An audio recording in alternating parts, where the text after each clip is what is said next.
Mike, I know you weren't, dwelling on the loss or anything like that, but I mean, getting in there, getting a win again, getting that behind. I mean, how important was it to get that result tonight? Yeah, that's the thing, man. You just got to hop back on that horse.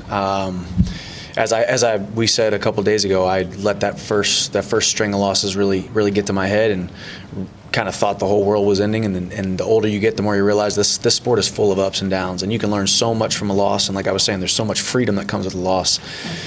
To be able to, it all depends on how you bounce off the bottom, and I bounced off the canvas the last fight, and just so happens I was able to hop in the cage and then make another guy bounce off the canvas. That's the game, man. It's a game of inches, and it's a game of stick-to-itiveness all the way to the end. And here I am 10 years into the sport, just fought at the Mecca of MMA, and this was an awesome experience. This was really cool. Like as I was saying the other day, it's almost unfortunate how you don't really get to truly enjoy it as much as you should, because you can't be as present as you want to be. But I tried to be as present as I possibly could be and enjoy this experience. I know I had a lot of respect for Sidney, and you said, listen, man, he can have his Rocky moment, right? So yeah. I mean, overall, your feeling in there and how it played out versus your expectations. I mean, what did you think? Yeah, you never quite know. I mean, for me, my coaches had me with a great game plan of getting to the body hard, slow him down a little bit. He's a big body in there. If you saw this, there's a little bit of a size difference. He's a little bit taller. He's athletic. He's strong. We knew he had that first takedown exchange where I kicked out and he grabbed me. He's the real deal, man. He's got some, as we saw with the Roger Huerta fight, and we've seen some of his other fights. If he gets his hands on you, he's not going to let you up very soon. So. Get to the body, be fast, be in and out, and that's what we were doing. We were making some debits to the body that paid off later, and he thought I was going to the body, came to the head, and then finished him. It was interesting that you say that, because the finish, I mean, was it a little surprising? Because it was the sequence was interesting. Would it surprise you that you got it done that way? I mean, yeah, it's always a surprise. There's nothing. It's so crazy as an outsider. You look at a fight and you think, oh man, it looks predictable, because it almost sometimes looks choreographed, because things just work out so perfectly. But this worked out perfectly. But we were doing damage to the body. I think he thought we were going to the body, and then went to the head, and I was starting to set up some of the leg kick stuff, some of the ups and downs, some of the hands setting up the takedowns setting up the hands, and finished in the first round, which is great. Nice. Last thing for me, I mean, you mentioned the freedom that you have, but I mean, what is on the horizon? I mean, are you thinking about what should come next for you, or what will come next, or what's you just want? Yeah, I mean, obviously the 155 belt's tied up, so I'm not going to sit here and dwell on that. It's tied up for a while, and it's tied up because I let it get tied up, right? So there's no finger I can point at anybody besides myself. So I'm gonna go back to the drawing board. I mean, it's crazy. It's 3 p.m. here in Tokyo, so we have a lot of time to hang out with my favorite people in the entire world. So it's gonna be fun. Have a little bit of downtime. Get back to Nashville and love on my family who makes such a crazy sacrifice for these last 2 months. My wife works so hard, and she's basically a single mother while I'm down in Florida training for 2 months at a time. My son, I made a promise to him when we adopted him that I was going to love and take care of him for the rest of his life and meet every single need, and I haven't been able to do that these last 2 months. So it's my job and my duty to get back to and wrap him up in my arms and be dad for the next couple months and stay in shape. And man, I'm just, like I touched on the other day, I'm so extremely blessed to be able to do this as long as I have been doing it, make a great living, great experiences, make great friends, great family, a great brotherhood that we have, and just excited. So we'll see what's next. Probably fight, Bellator always puts on a big card May, June-ish, so we'll shoot for that. The fight started a little bit slowly with you guys feeling each other out, and the finale came very quickly. What were you thinking when the finale came? Like I said, it's crazy. It was fast. It was, and it's so weird too, because you punch him once and then he eats it. You punch him again, he eats it, and then all of a sudden, one you punch and he just goes down. And you're almost like, well, that was weird. That was.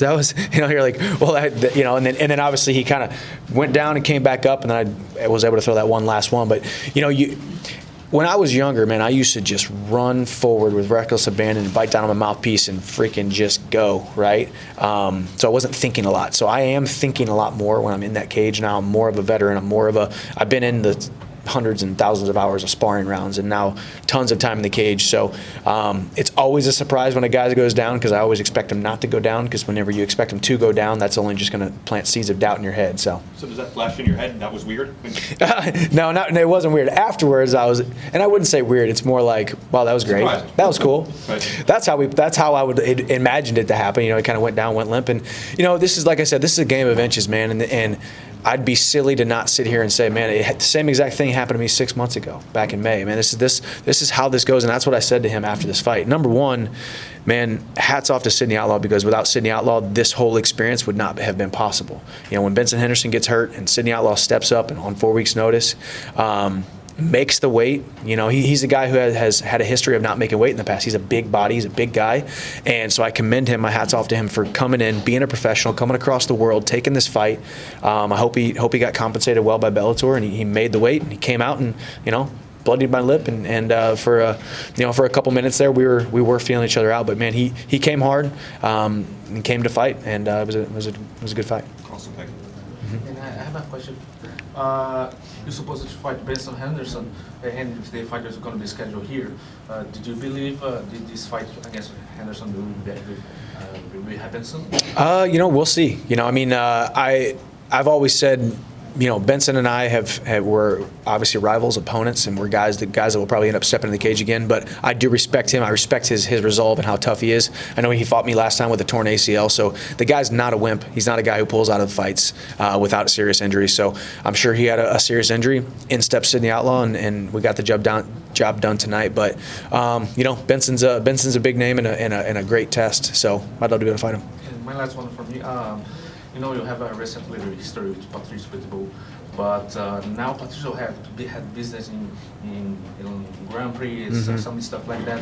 Did you still waiting for Patricio to make a rematch, or do you have some other plans? No, I'm not waiting for Patricio at all in any aspect of life. You know, I lost to him. 2-1 against the Pitbull brothers as of right now. But you know. So, like I said, I got nobody to point the finger at besides myself. I lost that fight. If it ever gets on, you know, if he ever figures out what he's doing with the Grand Prix, wins it or doesn't win it or whatnot, we'll see. We'll see what happens. For me, not that the belt doesn't matter, but man, the paychecks are the same whether I go in and there's a belt on the line or not. You know, fighting in front of Saitama Super Arena crowd, this was great. So I'm in this for the experiences. I'm in this for the becoming a better human being, becoming a better competitor, a better man every single day. So we'll see what happens. You talk about experience. What was the beyond outside of fighting Outlaw? What was the experience of just being in a cage and just being able to hear your corner, hearing your opponent's breathing, hearing words of encouragement from row 59? Yeah, it is crazy, and people always talked about it, obviously, and I had been to a fight here. I went to and cornered my teammate Ong at one championships here, so I saw and kind of heard the mystique inside of the arena here. It wasn't at the Saitama, but so I kind of had an experience as a fan watching. But yeah, tonight, man, hearing the canvas, hearing the cracks, hearing the, man, I can hear him breathe, hear his coaches, hear my coaches, I can hear the commentators. You can hear Big John McCarthy and Goldberg, so it's crazy. And it's cool, man. I don't mean to rub it in anybody's face who hasn't been able to fight here, but this was really, really cool. The walkout was cool. The theatrics were cool. The fans were absolutely amazing. I mean, it's just cool. You get treated like a real superstar over here, and it really is cool. And I would love to fight in Tokyo every single fight the rest of my life if I can. So. You said the lightweight title is held up right now. The lightweight Grand Prix is happening on New Year's Eve. They'll crown a winner. Basically the champion of Ryzen lightweight division. Does that interest you? A fight over there? I would love that, man. I mean, obviously this is great, man. Hats off to Scott Coker and Sakakibara for coming together and making this cool co-promotion. I mean, it's cool to be fighting for Bellator. I've been fighting for Bellator now for 8-9 years, but you guys are wearing Ryzen credentials. It's saying Ryzen all over the place. We're working with Ryzen people. This is a true co-promotion, a true working together for the betterment of the fighters and the fight sport itself. So this is cool, man. So you know, and I remember Coker talking about this a couple years ago, and now it's happening. So this is cool. So I would love to be able to fight. Like I said, I love Tokyo. I love Japan. I would love to be able to fight in that Grand Prix. If Bellator would let me go over there and Ryzen would have me, or if anybody gets hurt, injured, I can make weight in 2 days. Let me know.